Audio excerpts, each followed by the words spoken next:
지난 시간에 살펴본 것처럼 이제 이 로마서 1장을 딱 한마디로 요약하라 이렇게 말씀을 만약에 누가 하신다면 이제 이 로마서 1장은 이 하나님께 완전히 등을 돌린 사람, 그래서 이제 하나님을 자기 마음에서 몰아내버리고 그 빈자리에 자기 자아가 들어가 앉아있고 그 빈자리에 인간이 만든 우상을 들여다 앉혀놓고 그 빈자리에 자기가 의지하는 그 무엇으로 하나님을 대체해버린 사람들, 그래서 순리를 버리고 영리를 택하고 이런 악한 어둠 속에 살아가다가 로마서 1장 29절부터 나오는 모든 불의, 추악, 탐욕 이렇게 시작되는 무려 21가지의 악한 열매들이 쏟아져 나오는 그야말로 완전히 파탄난 인생의 모습이 로마서 1장에서 피력되고 있다, 이렇게 말씀을 드릴 수 있습니다. 그래서 로마서 1장 하반부에 나오는 이 모든 내용들을 딱 한마디로 요약해 놓은 게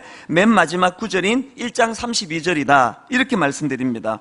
그들이 이 같은 일을 행하는 자는 사형에 해당한다고 하나님께서 정하심을 알고도 자기들만 행할 뿐 아니라 또한 그런 일을 행하는 자들을 옳다 하느니라. 이렇게 파탄난 인생의 모습이 로마서 1장에 나타나는 그 모습이라면 로마서 2장은 좀 그 상황이 좀 다릅니다. 그런 행위적인 문제가 있는 사람들이 아닙니다. 근데 뭐가 문제냐? 행위적으로는 로마서 1장과 같은 파탄난 자리에 빠지지는 않을지 몰라도 이 로마서 2장에 나오는 부류의 사람들은 오히려 자기들이 알량한 그 조금 있는 도덕심, 또 조금 선량한 어떤 태도, 이런 것들 때문에 남을 함부로 대하고 무시하고 비판하고 교만하고 이런 마음의 그 태도를 가지고 있고, 그리고 더 중요한 것은 그런 알량한 자기의 그 조그만한 선한 행위, 도덕심을 의지해 가지고 자기를 지나치게 의지해서 나는 복음이 필요 없다, 난 로마서 1장에 해당이 안 된다, 나는 내 스스로 그냥 십자가 이런 거 필요 없고 조금만 개선을 하면 나는 완벽하게 될 수 있는 사람이다, 그렇게 복음을 거부하는 자리에 빠지는 사람들이 로마서 2장에 해당되는 사람들인데, 이런 우월감과 교만을 갖고 나타나는 로마서 2장의 모습의 양상, 그 중에 유대인들이 바로 이 2장에 해당되는 대표적인 사람들이다, 이렇게 제가 정리를 해드렸습니다.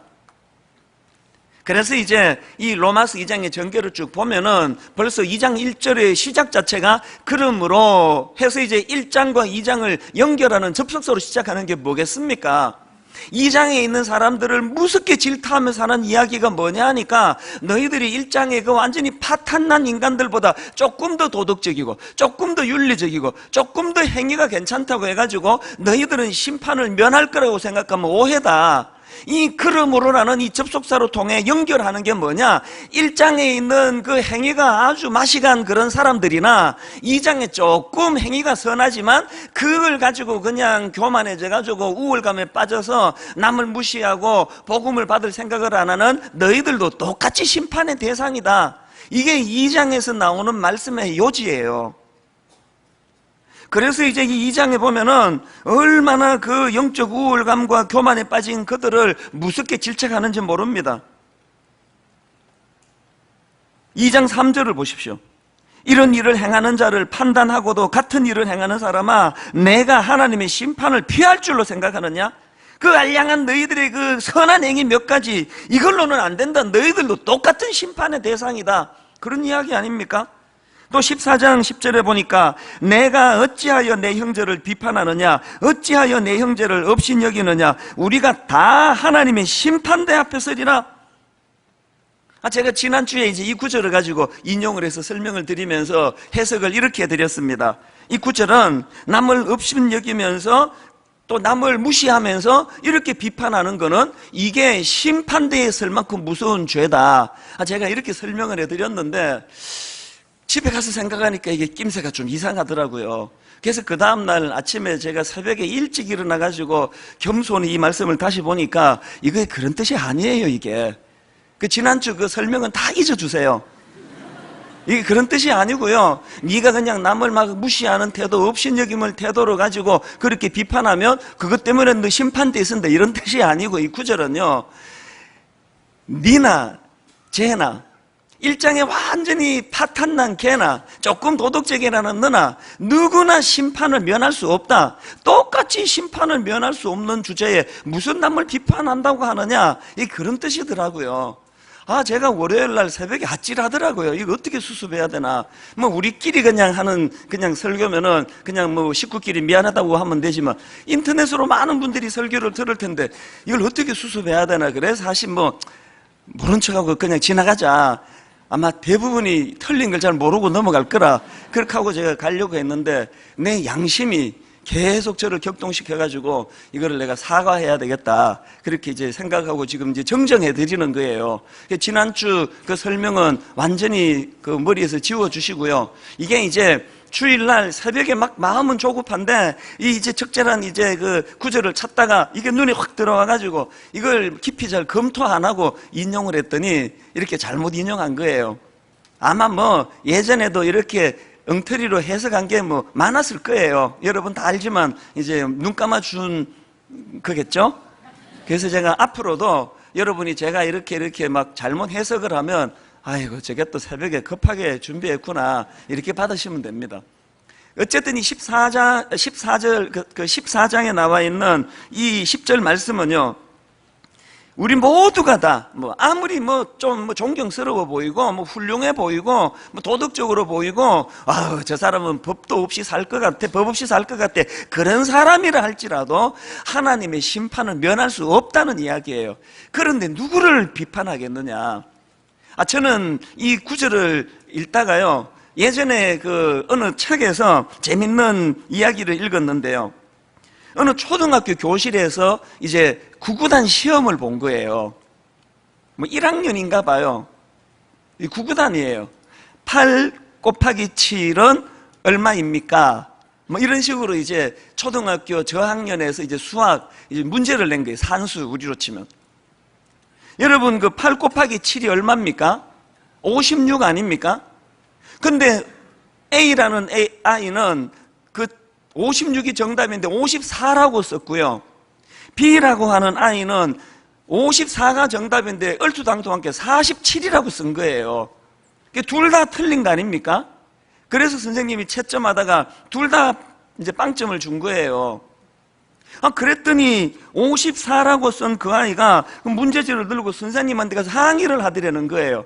아니 선생님, 저는 지금 정답에서 2밖에 차이가 안 나는 54를 썼는데 쟤는 완전히 틀린 47, 이게 지금 9나 차이가 나는데 둘 다 똑같이 빵점 주는 건 너무하시는 거 아닙니까? 그렇게 항의를 하더라는 거예요. 이게 뭐 웃기려고 지어낸 이야기 아닙니까? 뭐 대부분 웃지도 않으시는데요.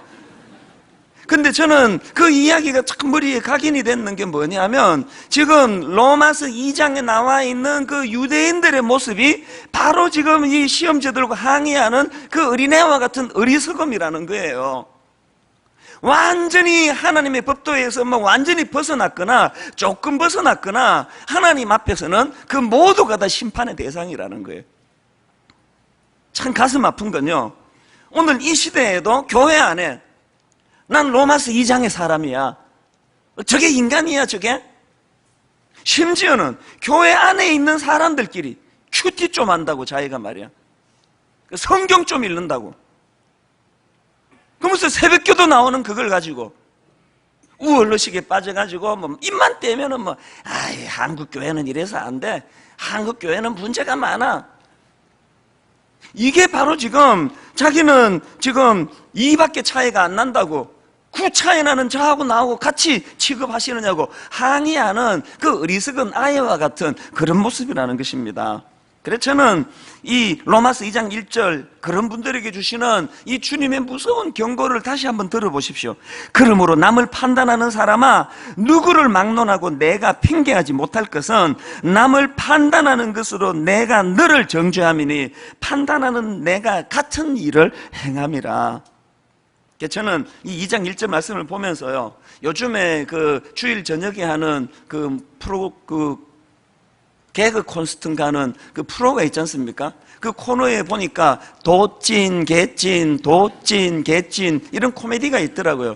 이제 저희는 뭐 TV가 없고요, 보통 그 시간에는 저는 자는 시간이기 때문에 이걸 인터넷으로 이제 한 번씩 보는데 그게 참 흥미롭더라고요. 왜냐하니까 몸을 건들건들 한 4-5명이 나와가지고 도찐, 개찐 그러면서 이제 정치가들을 비웃고 또 이 배운 사람들, 식자들을 비웃고 뭐 이러면서 이게 굉장히 이게 인기가 있더라고요.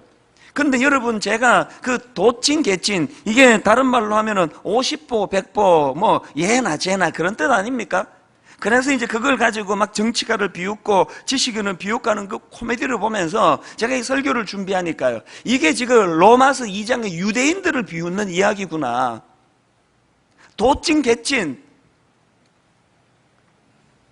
87이 56을 54로 쓴 거나 47로 쓴 거나 뭐 100이라고 쓴 거나 뭐 얼토당토 않은 숫자를 쓴 거나 틀린 거 다 틀린 건데 이 도찐 개찐인데 거기에 그냥 우월감을 가지고 나는 그냥 뭐 복음이 필요 없다, 난 완벽하다 이런 생각을 하고 살아가는 그 어리석음을 비웃는 이야기가 아닐까. 그래서 이제 여러분 머릿속에 로마서 1장과 로마서 2장의 흐름을 머릿속에 잘 정리를 해 두셔야 되는데요. 근데 제가 오늘 살펴보려고 하는 그 포인트가 뭐냐 하면은요, 그 당시 유대인들이 참 이렇게 문제가 많았는데요, 그 유대인들의 문제 많은 것 중에 그 가장 핵심 문제, 가장 치명적인 문제가 뭐냐? 뭘 것 같습니까? 그래서 오늘 설교 제목으로 그걸 표현한 거예요. 오늘 설교 제목이 좀 독특하지 않습니까? 번지수를 잘못 짚었습니다. 이게 로마서 2장에 나오는 유대인들의 문제의 핵심이에요. 번지수를 잘못 짚었습니다. 이게 무슨 뜻입니까? 지금 하나님께서 그들에게 시종일관 원하시는 것은 회개예요, 회개. 2장 4절을 한번 보십시오. 혹 내가 하나님의 인자하심이 너를 인도하여 회개하게 하심을 알지 못하여 그의 인자하심과 용납하심과 길이 참으심이 풍성함을 멸시하느냐? 또 5절에서도 다만 내 고집과 회개하지 아니한 마음을 따라 진노의 날 곧 하나님의 의로우신 심판이 나타나는 그날에 임할 진노를 내가 쌓는도다. 하나님이 탄식하며 2장에 해당되는 사람들을 질책하는 게 뭐예요? 저 로마서 1장의 사람들은 완전히 맛이 가가지고 패역하고 악하고 그냥 사람을 죽이고 사기 쳐먹고 막 외도 마음대로 하고 이런 포악한 짓을 해가지고 심판을 받게 된다면 그런 거 안 한다고 방심하는 니들은 회개하지 않는 그것 때문에 심판받게 될 것이다. 바로 그 이야기를 하고 있는 거예요. 그러고 보면요, 여러분 사실 하나님께서 이 유대인들에게 얼마나 오랜 기간 동안 회개를 촉구했습니까? 구약의 그 수많은 선지자들이 외쳤던 메시지는 딱 하나 똑같은 메시지예요. 회개하라는 거 아닙니까? 신약으로 넘어왔어도 마찬가지예요. 마태복음 3장 1절 2절을 보십시오. 그때에 세례 요한이 이르러 유대 광야에서 전파하여 말하되 회개하라 천국이 가까웠느니라. 마태복음 4장 17절도요. 이때부터 예수께서 비로소 전파하여 이르시되 회개하라 천국이 가까웠느니라 하시더라. 누가복음 5장 32절을 보십시오. 내가 의인을 부르러 온 것이 아니요 죄인을 불러 회개시키러 왔노라. 그런가 하면은 누가복음 15장 7절에 이 하나님의 마음을 좀 느껴보십시오. 내가 너희에게 이르노니 이와 같이 죄인 한 사람이 회개하면 하늘에서는 회개할 것이 없는 의인 99으로 말미암아 기뻐하는 것보다 더하리라. 여러분이 하나님의 마음을 아세요? 로마서 2장에서 언제부터 그랬는지는 몰라도 나 이제 예수 믿는다고, 난 목사라고, 나는 이제 교회 중진이라고. 저것들이 문제란 말이야. 저것들이 한국 교회를 이 지경으로 만든. 제가 이 말씀을 묵상하면서 너무나 깊이 찔림이 되는 게 뭔지 아십니까? 제가 딱 그 생각을 하고 사는 사람이에요. 하나님께서는 로마서 1장에 눈에 보이게 목사가 역겨운 짓을 하고 막 성추행하고 막 교회돈 횡령하고 이게 지 돈인지 교회 돈인지 분간 안 되게 막 쓰고 그런 사람이나 저같이 똑같은 짓하고 살면서도 조금 덜한 것 때문에 난 달라, 저 사람들하고. 로마서 1장 사람이 저 문제로 하나님 앞에 심판을 받는다면, 이 장의 사람들은 이 문제로 하나님 앞에 심판을 받는다면 여러분은 지금 어디에 해당이 되세요? 심지어는요, 마태복음 21장 31절을 보십시오. 예수께서 그들에게 이르시되 내가 진실로 너희에게 이르노니 세리들과 창녀들이 너희보다 먼저 하나님의 나라에 들어가리라. 이거 예수님 너무 좀 이게 심하게 말씀하시는 거 아닙니까? 아무리 그래도 그렇지.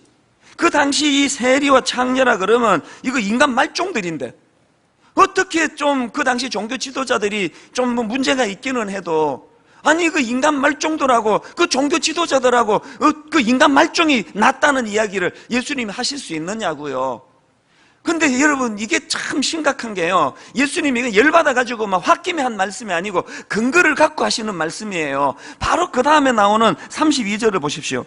요한이 의의 도로 너희에게 왔거늘 너희는 그를 믿지 아니하였으되 세리와 창녀는 믿었으며 너희는 이것을 보고도 끝내 뉘우쳐 믿지 아니하였도다. 하나님의 초점, 하나님의 기준은 그가 얼마나 선량하고 얼마나 도덕적이고 얼마나 존경받을 만한 일을 하느냐는 이것도 중요하지만 더 중요한 하나님의 기준은 뭐라고 말씀하십니까? 얼마나 그가 하나님을 의지하느냐, 얼마나 하나님께 전적으로 신뢰하고 매달리느냐, 회개를 이런 측면으로 주님이 보고 계시다는 거예요. 제가 교육전도사 시절에 정말 부들부들 떨면서 설교 준비하고 개척 초기에 부들부들 떨면서 제가 설교를 했는데, 어느 날 보니까 제가 이제 나이도 좀 들고 중진이 됐다고 해가지고 제가 로마서 2장으로 진입해 있더라고요. 이걸 부인할 수가 없는 거예요.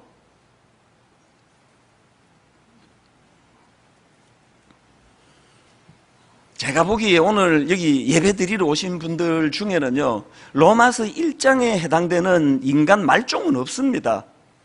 혹시 계세요? 안 계실 거예요. 아마 로마서 1장에 나오는 그런 부류의 분들은 안 계세요. 그러나 우리가 위험한 거는 나는 그런 종류가 아니라고 생각하면서 자기도 몰랐는데 어느 날 보니까 로마서 2장에 올라타 앉아 있는 거예요. 맨날 그냥 뭐 비판하고 지적하고 저것들이 문제야, 저것들이요. 한국 교회가 문제란 말이야. 그렇게 막 떠드는 내면에는 자기는 그렇지 않다니까 그렇게 이야기하는 거 아닙니까? 여러분, 우리가 이 장에서 지적하는 그 무서운 너희들의 그 알량한 그 선행 몇 가지가, 그 종교적인 열심이, 이게 너희들을 구원할 수 있는 게 아니야. 이게 너희들의 알량한 그런 뭐 그냥 조금 그 도덕심 있는 그걸로는 이게 너희들을 구원해 줄 수 있는, 심판을 면하게 해줄 수 있는 능력이 아무것도 없다.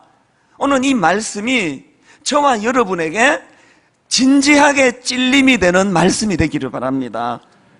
하나님이 원하시는 건 그게 아니에요. 그래서 제가 이 번지수를 잘못 찾았다는 거예요. 오늘 번지수를 잘못 알고 신앙생활하는 분들이 유대인들 뿐이겠습니까? 그리고 더 심각한 건요, 그 당시 유대인들이 이렇게 번지수를 잘못 짚은 건 또 문제지만 더 큰 문제가 뭐냐? 오늘 제가 다루고자 하는 포인트가 그건데요, 그들은 자기들의 문제를 하나님 앞으로 가지고 나가 하나님과 직면하고 하나님과 문제를 해결하고 하나님 앞에 그것을 갖고 나아가는 이 방식을 택하지 않고 자기 스스로 문제를 해결하는 방식, 선한 일을 통하여, 선행을 통하여, 율법을 지키는 걸 통하여 자력으로 이것들을 노력해서 이 문제를 해결하려는 어리석음을 범했다. 이걸 지난번에도 한 말씀드렸는데 상담학에서 이거를 이 용어를 직면이라 그럽니다. 직면. 이 직면이라는 상담학 용어가 무슨 뜻인가를 아시려면요, 창세기 3장 8절을 보면 금방 아마 느낌이 오실 거예요. 아담과 하와가 범죄한 이후에 3장 8절에서 어떤 태도를 취합니까?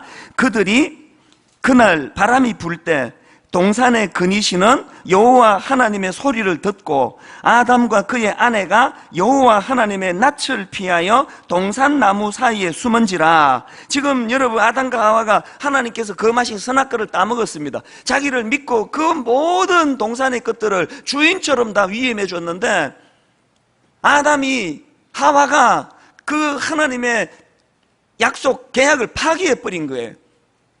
그 문제가 발생한 거예요. 그럼 어떻게 해야 됩니까? 하나님께 너무 죄송하지만 이게 낯짝을 들 수가 없지만, 입이 안 떨어지지만 그 문제를 가지고 어떻게 해야 돼요? 하나님께 나아가 하나님께 이 문제를 해결해야 돼요. 이게 회개예요. 하나님 말씀하시는. 그렇게 하는 것을 상담학 용어로 직면이라 그럽니다. 그런데 아담과 하와는 그렇게 하지를 못했습니다. 자기들의 그 문제가 발생한 그것을 어떻게 해요? 하나님께 직면하지 않고 나무 밑에 숨어버린 거예요. 이게 회피입니다. 회피. 여러분, 지금 심리학 책이나 또 상담책 이런 것들을 보면은요, 오늘 현대인들이 갖고 있는 수많은 복잡한 문제들, 그 문제들의 가장 깊은 뿌리 속에는 인간 내면에 자리 잡고 있는 이 직면하지 못하는 태도. 그래서 부부간에 문제가 생겨요. 한쪽이 뭐 외도를 하거나 한쪽이 막 그냥 몰래 막 빚을 엄청 지거나 뭐 이렇게 문제를 이제 유발시키는 일이 일어나면은 이제 서로가 이제 그거를 이제 회피하는 거예요. 적당히 덮어두고 골치 아프니까. 그래서 지금 여기도 계실 거예요. 몸은 부부가 앉아 있지만 사실은 이게 남남이에요. 방 따로 쓰고 골치 아픈 얘기는 피하고. 여기서부터 모든 문제가 시작이 된다는 거예요. 이 직면하지 않는 태도. 자, 그러면 이 질문, 왜 사람들은 문제가 발생할 때 왜 직면하지 않느냐? 두 가지 이유 때문이에요. 사람들은 왜 문제가 생길 때 그것에 직면하지 못하고 피하거나 외면하는 쪽을 택하느냐 하면, 첫째로요, 두려움 때문이에요. 자, 창세기 3장 10절에 아담과 하와의 아담의 그 변명을 한번 들어보세요. 이르되 내가 동산에서 하나님의 소리를 듣고 내가 벗었으므로 두려워하여 숨었나이다. 그 중학교 애가 이번 기말고사를 봤는데 시험을 완전히 망쳐버린 거예요. 그럼 어떻게 해야 됩니까? 그렇게 그냥 없는 돈에 학원비 대주고 막 독서실 끊어주고 그렇게 수고하신 부모님에게 이게 낯짝이 없는 거예요. 그래도 어떻게 해야 돼요? 막 그냥 막 죽을 각오하고 성적표 들고 자기 엄마한테 가서 내놓고 어머니 죽여주시옵소서. 뭐 그러면 설마 죽이겠습니까? 근데 2학기 때는 한번 잘해보겠습니다. 이게 직면이에요. 근데 여러분, 그 애가 너무 그 부모의 반응이 두려워가지고 성적을 조작하면 그 되는 거겠습니까? 실제로 이런 일이, 가슴 아픈 일이 일어났잖아요. 그 미국에 유학 간 그 수학 천재라고 하는 그 고등학생, 하버드 대학하고 스탠포드 대학을 동시에 합격증을 받았다고 수학 천재라고 막 신문에 대스특필했는데 알고 봤더니 그게 위조라는 거예요. 제가 참 그 또래 자식을 둔 입장에서 그 아이가 그렇게 하기까지 얼마나 마음의 병이 깊었겠냐고요. 부모가 그렇게 자기를 믿어주고 신뢰하고 수학 천재라는 소리를 듣도록 해줬는데 원하는 대학에 잘 들어갈 수 없는 결과가 나오니까 두려웠던 거겠죠. 그러나 여러분, 그 아이가 아무리 두려웠어도 직면하지 못하는 그 마음에서부터 병듦이 시작이 되는 거예요.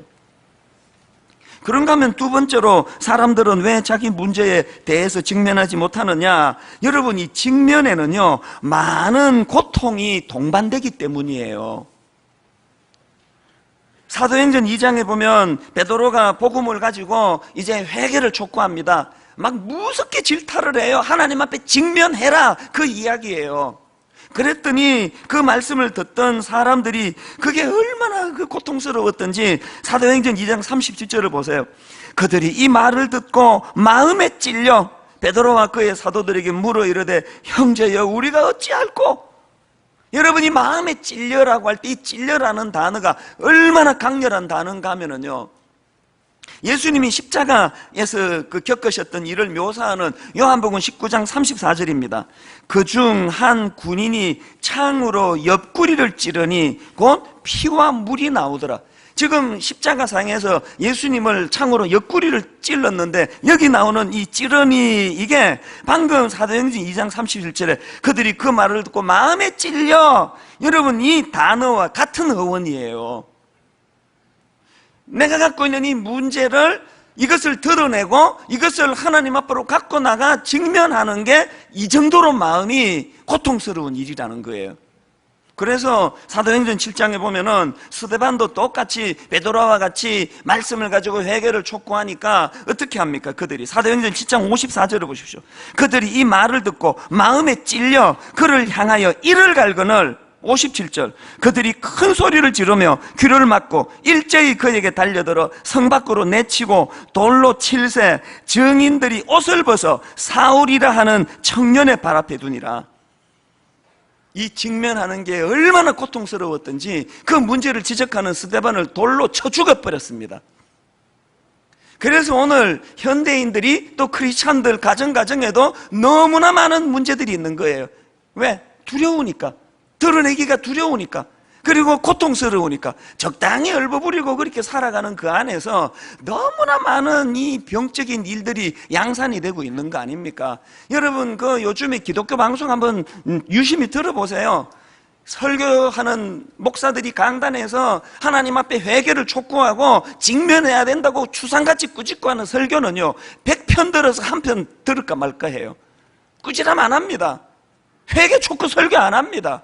복 받으라는 이야기가 주류예요. 왜 그렇게 할까요? 제가 목사라서 아는데요, 우선 그렇게 설교해봐야 소용이 없어요. 안 들어요. 여러분들이 기분이 나빠하는데, 그리고 또 그런 설교 안 하는 건 돌 맞아 죽을까봐 안 하는 거예요. 돌 맞아 죽을까봐. 모두가 다 지금 이렇게 회피하고 있는 이런 상황 속에서 지금 영적으로 다 병들어가고 있는 거 아닙니까? 여러분 제가 몇 주 전에 말씀드렸잖아요. 아마 이 자리에 계실 거예요. 어떤 성도, 어떤 남편이 자기가 포르노 중독, 자기 힘으로는 끊을 수 없어가지고, 그게 얼마나 민망한 이야기입니까? 그 얼마나 그게 창피한 이야기예요. 그러나 그걸 회피하지 않고 자기 아내에게 눈물로 고백을 하고, 여보 나 좀 도와달라고, 나도 이걸 끊고 싶다고. 그래서 사랑하는 아내와 더불어 그 문제를 가지고 하나님 앞에 나와 회개하며 그 문제를 직면하니까 이 남자분이, 이 집사님이 그 포르노 중독으로부터 자유함을 얻었다고 기뻐 춤을 추는 결과가 나오는 거 아닙니까? 여러분 지금 무슨 일로 지금 마음이 힘들고 계세요? 어떤 일로 죄책감에 빠져 계세요? 뭘 해결하지 못하는 그런 숨기는 마음을 갖고 계세요? 직면해야 돼요. 왠지 아십니까?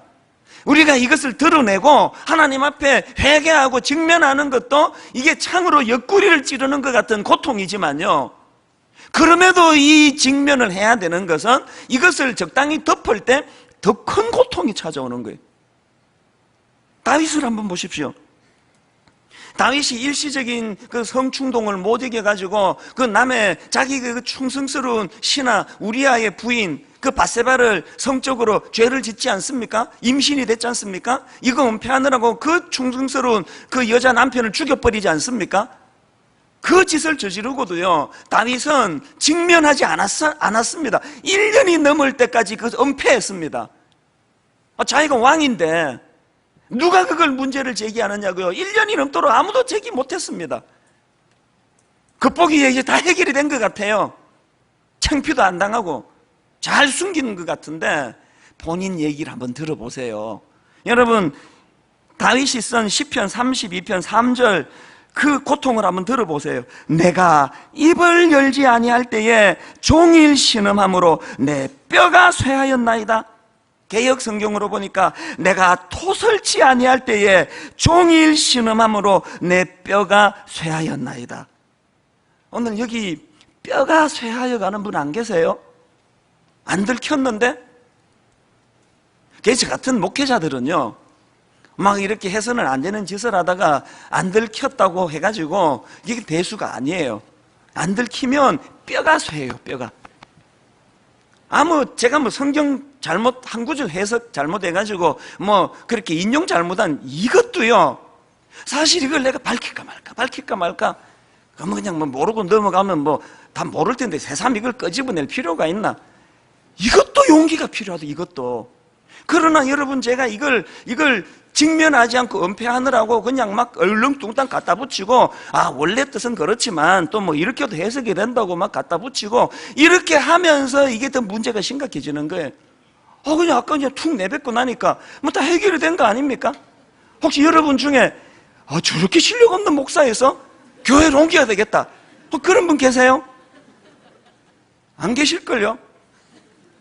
우리가 이걸 이렇게 드러내는 것, 직면하는 게 이게 좀 수치스럽고 좀 창피하고 좀 부끄럽고 하다 할지라도, 이게 좀 고통스럽다 할지라도, 그래서 이걸 은폐하게 될 때는 더 큰 고통이 찾아온다는 거. 하나님은 이걸 원하세요. 우리가 하나님 앞에 정직하게 벌거벗은 영혼을 가지고, 주님, 내 현실이 이렇습니다, 이 장의 사람들에게 하나님 이걸 원하신다는 겁니다. 그래서 로마서 3장 23절에 보면은 모든 사람이 죄를 범하였음에 하나님의 영광에 이르지 못하더니 그리스도 예수 안에 있는 속량으로 말미암아 하나님의 은혜로 값없이 의롭다 하심을 얻은 자 되었느니라. 무슨 뜻입니까? 로마서 1장과 같은 삶은 사는 인생 파탄자 같은 사람이나, 저나 여러분같이 그냥 고상하고 우아하게 죄도 안 짓고 사는 것처럼 그렇게 살아가는 저 같은 인간이나, 도찐 개찐, 모두가 다 복음이 필요하다, 모두가 다 십자가 없이는 자력으로 구원받을 수 없는 인생이다. 오늘 이 말씀을 바울이 눈물로 호소하는 거 아닙니까? 저는 이 설교를 준비하다가요, 어제 밤이에요, 불쑥 오래전에 읽었던 그 책 하나가 머리를 확 스쳐 지나가는데요. 보통 토요일 저녁은 초다툼이에요. 이 어제도 제가 새벽 한 2시 얼마에 눈이 떠져가지고 설교를 준비해도 시간이 모자라거든요. 그런데 내가 그 책을 놓을 수가 없었어. 그래서 어제 저녁에 그 책을 제가 한참을 읽었는데요, 그 책이 제목이 뭐냐 하니까 나는 예수를 버렸다, 그리고 점점점, 이 제목도 참 독특한데요, 제 후배 목사님이 쓴 책이에요. 그 책에 보면 어떤 대목이 있느냐 하면은, 이제 베드로가 예수님을 제일 처음 대면하는 그 장면을 다루는 이 누가복음 5장을 가지고 이제 말씀을 풀어나가는데요, 누가복음 5장 한번 보시겠습니까? 시몬이 대답하여 이르되 선생님, 우리들이 밤이 새도록 수고하였으되 잡은 것이 없지만은, 베드로가 예수님을 만날 그 당시는요, 이게 지금 밤낚시 다녀온 거 아닙니다. 고기를 잡아야 이것 가지고 애 학비도 주고, 고기를 잡아야 이걸 또 쌀도 구입하고 고기도 사서 애들도 먹이고, 고기를 잡아야 생계가 연명하는데 고기를 한 마리도 못 잡은 거예요. 주님을 만난 당시로 베드로는 빈배, 실패자예요, 실패자. 그랬는데 그가 주님을 만나고 주님이 4절에서 뭐라 말씀하십니까? 말씀을 마치시고 시몬에게 이르시되 깊은 데로 가서 그물을 내려 고기를 잡으라. 그 주님 말씀을 듣고 베드로가 5절입니다. 시몬이 대답하여 이르되 선생님, 우리들이 밤이 새도록 수고하였으되 잡은 것이 없지만은 말씀에 의지하여 내가 그물을 내리리다 하고, 그랬더니 그 다음 보세요. 그렇게 하니 고기를 잡은 것이 심히 많아 그물이 찢어진 지라. 자, 이 장면을 여러분이 한번 그 상상을 한번 해보세요. 주님을 만나러 갈 때는 빈배였어요. 허무, 헛수고, 실패감. 주님을 만나고 고기가 만선이 됐어, 만선. 그럼 여러분 같으면 어떤 반응을 보이실래요? 주님 감사합니다, 근데 다시는 내가 주님 떠나지 않겠습니다. 특히 고기 잡아야 할 때는 내가 주님 시키는 대로만 하겠습니다. 내일도 부탁드립니다. 그래야 되는 거 아닙니까?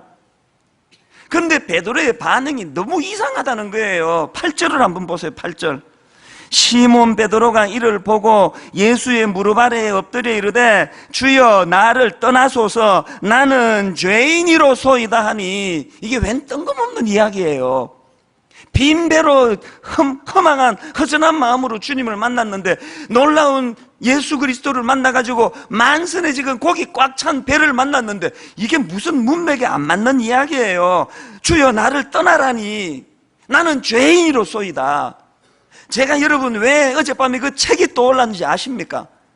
저자가 이 부분을 피력하는 걸 제가 그 부분을 읽고 마음이 먹먹해져서 제가 주님 앞에 직면했던 그날을 떠올린 이유를 여러분도 한번 느껴보세요. 저자가 말한 대목을 그대로 읽어드리겠습니다. 이렇게 이야기하더라고요. 베드로는 간절히 원했던 것을 얻었다. 밤새도록 찾아 헤매던 것을 드디어 찾았고 두 손 가득히 쥐었다. 그런 베드로가 자신을 가리켜 죄인이라고 고백한다. 자신은 불결하고 더러운 죄인이니 떠나달라고 간청한다. 자, 그 다음 한번 들어보세요. 예수님이 베드로의 구체적인 문제를 단번에 해결해 주신 순간 베드로는 그의 시선을 돌려 한 곳에 고정시켰다. 그가 시선을 돌린 곳은 고통을 안겨주었던 빈배라는 삶의 문제가 아니라, 또 그 다음 보세요. 이제 만선이 된 풍요로운 삶이 아니라 베드로가 시선을 돌린 것은 그저 자기 자신이었다. 그는 여태 그를 괴롭혔던 물고기로부터 자기 자신에게로 시선을 옮겼다. 대단하게 여겼지만 사실은 하찮은 물고기로부터, 그리고 하찮게 여겨왔지만 사실은 너무나 소중한 자기 자신에게로 시선을 옮긴 것이다. 제가 왜 이 구절 앞에 마음이 무너진지 아십니까? 오늘 여러분의 시선은 어디에 있습니까? 오늘 여러분의 시선은 빈 배에 있다가 또 어쩌다가 만선이 되면 거기에 있다가 날마다 열등감, 초조하게 짝이 없는 불안하고 우울하고 불면, 그러다가 또 어쩌다가 만선을 만나면 또 금방 교만해져 가지고 금방 로마서 2장으로 와가지고 남을 무시하고, 이 빈배와 만선 사이를 우리 시선이 왔다 갔다 하면서 신앙생활하는 거 아닙니까? 왜 이 구절 앞에 제 마음이 무너졌는지 아십니까?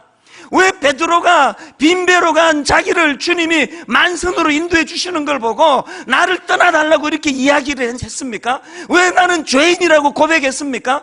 베드로의 시선이 빈배에서부터 자기 자신에게로 옮겨졌다는 거예요. 창조주 되신 하나님의 아들 예수 그리스도의 능력을 보고 베드로가 시선을 자기에게 옮겨서 깨달은 게 뭐예요? 내 도덕성으로 안 되는구나, 내 윤리로 되는 게 아니구나, 내가 가진 그 무엇으로 자력 구원이 일어나는 게 아니구나, 예수 그리스도의 복음, 이것으로만이 내가 살아날 수 있겠구나. 죄인이로소이다. 오늘 한국교회가, 오늘 분당 우리 교회가 이렇게 초라에 빠진 미숙하기 짝이 없는 교회로 전락한 것은 자기를 바라보지 않아요. 빈배? 만선? 주님, 나도 기도 많이 하는데 왜 쟤만 만선 주십니까? 나도 만선 좀 주세요. 여러분은 여러분에게로 시선이 옮겨가고 계세요? 빈배인데? 초라하게 짝이 없는데? 우울한데? 그러나 하나님은 내 인생의 빈배를 보고 나를 판단하시는 게 아니라 하나님께서는 이렇게 초라한 인생이지만 주님 앞에 단독자로 너무나 소중히 여기시는, 나는 너를 사랑해, 난 네가 너무 좋아. 만선 가지고만 우쭐하게 살아도 하나님의 시선은 거기에 꽂혀 있지 않아요. 여러분, 제가요 안 그런 척하고 사는데요, 내가 큰 교회 목사라는 게 얼마나 내 마음에 자랑이 많은지 아십니까? 제 싸움은 주로 이 싸움이에요. 교회 커지고 나니까, 이름 좀 알려지고 나니까 언제 갔는지도 몰라요. 내가 2장으로 기어 올라가 있더라고요. 제가 반대로 너무너무 많은 교회의 목사님들이 빈배의 자기를 보고 얼마나 마음이 무너지는지 아십니까? 하나님은요 만선을 보는 것도 아니고 빈배를 보는 것도 아니고 우리를 보세요. 나는 네가 이렇게 큰 교회 만들어내서 이쁜 거 아니다, 오해하지 마라. 난 그냥 네가 좋은 거야. 그리고 네가 이렇게 큰 교회를 만들었다고 해가지고 은혜가 필요 없다는 이 생각할까 봐 난 두려운 거야. 아무리 큰 교회 목사가 돼도 하나님 없이는 죽을 것 같은 두려운 마음. 하나님, 저는 아무것도 아닙니다. 결론을 맺으려고 하는데요, 여러분 무슨 일로 그렇게 마음이 힘드세요? 뭔 일로 그렇게 우울하고 뭔 일로 그렇게 잠이 안 오고 계세요? 혹시 지금 너무 지금 이 빈배에 초점을 두고 계시는 거 아닙니까? 또 뭘 했다고 그렇게 교만하세요 도대체?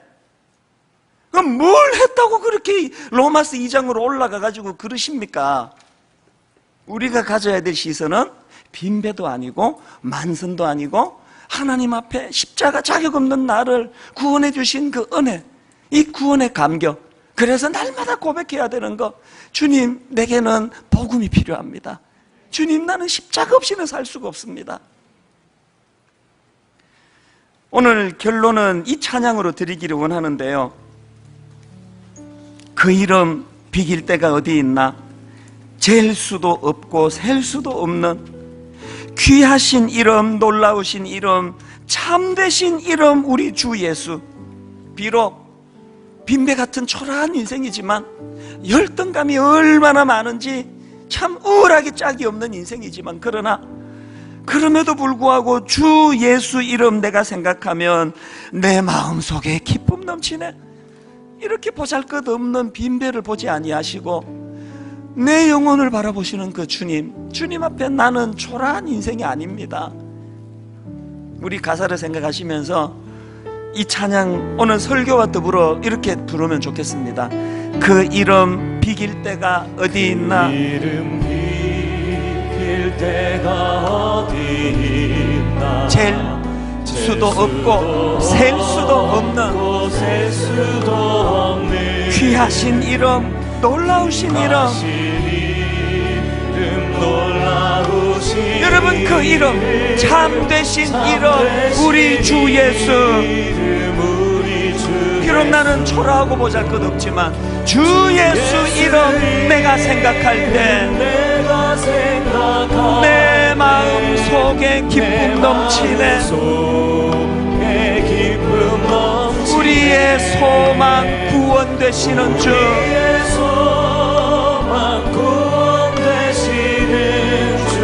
그 이름 비길 때 어디 있나? 여러분, 이 찬양 2절 부르기 전에요, 자기를 진단해야 돼요. 직면해야 돼요. 하나님, 저는 지금 로마서 1장에 빠져 있습니다. 가서는 안 되는 길을 가고 끊어야 되는 일을 못 끊고, 아버지, 내가 지금 로마서 1장에 하나님의 진노를 쌓는 자리에 있습니다. 혹은 하나님, 저는 로마서 2장에 올라와 있네요. 내 안에 있는 교만이 복음을 귀히 여기지 않습니다. 어느 형편인지 모르지만 여러분, 다 괜찮습니다. 하나님은 우리가 벌거벗고 주님 앞에 단독자로 설 때에, 직면하게 될 때에 외면치 않으시고 거두어 주시는 줄 믿습니다. 2절 가사를 집중해서 이렇게 찬양합니다. 비탄에 빠진 가련한 영혼이, 비탄에 빠진 가련한 영혼, 슬픔의 안개 걷어치우고 즐거이 새 생명 새 힘을 얻어. 여러분, 복음의 능력으로 선포하십시오. 쓰라린 상처 아무렇도다. 그래서 이렇게 찬양합니다. 주 예수 이름 내가 생각할 때 내 마음 속에 기쁨 넘치네. 우리의 소망 구원 되시는 주. 그 이름 비길 때 어디 있나? 주 예수 이름 내가 생각할 때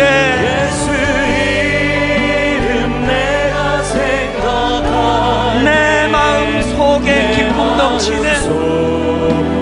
내가 가진 그 무엇 때문에 기쁜 인생이 아니고 예수 그리스도 우리의 소망 구원 되시는 주. 그 이름 비길 때 어디 있나? 주님 사랑해요. 주님 사랑해요. 온 마음과 정성 다해, 온 마음과 정성 다해 하나님의 신실한 하나님의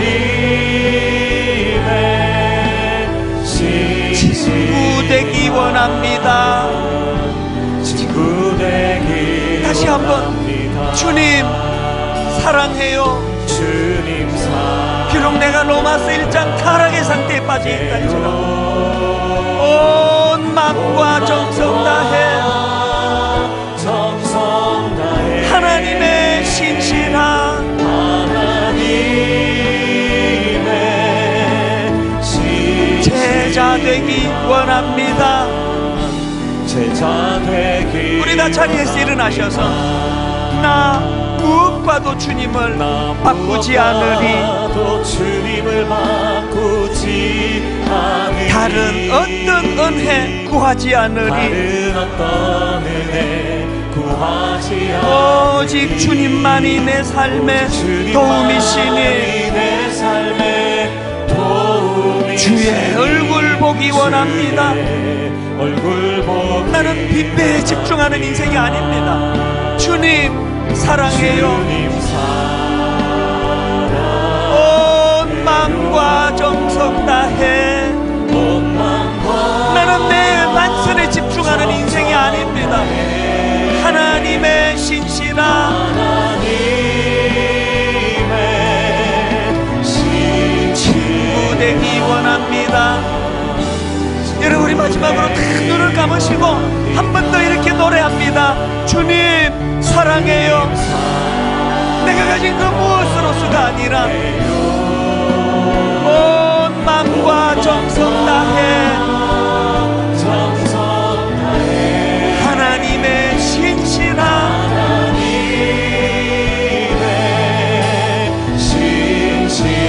제자 되기 원합니다. 제자 되기 원합니다. 살아계신 하나님 아버지, 그렇게 은혜를 받아놓고도 로마서 1장으로 미끄러져 윤리적으로 도덕적으로 영적으로 하나님을 아프게 하고 상하게 하고 도저히 해서는 안 되는 부끄러운 짓거리를 행하던 우리의 모습을 직면하며 주님 앞에 고백합니다. 그런가 하면 조금 나아진 우리의 모습을 보면서 금방 로마서 2장으로 올라가 손가락질하고 비판하고 욕하고 어떻게 저럴 수가 있느냐고. 하나님 뭐가 문제인지를 오늘 깨우쳐 주시니 감사합니다. 나는 빈배에 몰두하고 만선에 몰두하며 나 자신을 보지 못했습니다. 하나님 내 시선이 빈배에 머물지 않도록, 그래서 날마다 우울하고 아프고 상하지 않도록, 하나님 내 시선이 만선에 머물지 않도록, 그래서 우쭐하고 우울하고 교만해지지 않도록,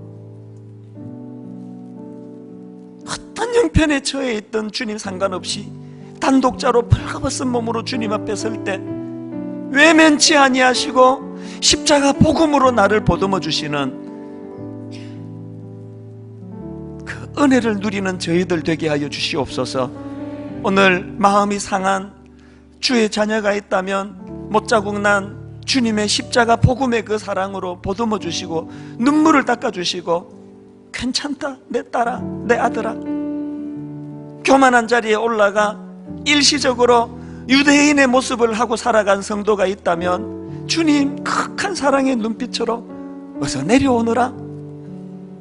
오늘 이 예배가 겸손히 주님 앞에 십자가 복음 붙잡고 나아가는 은혜의 길로 인도하여 주시옵소서.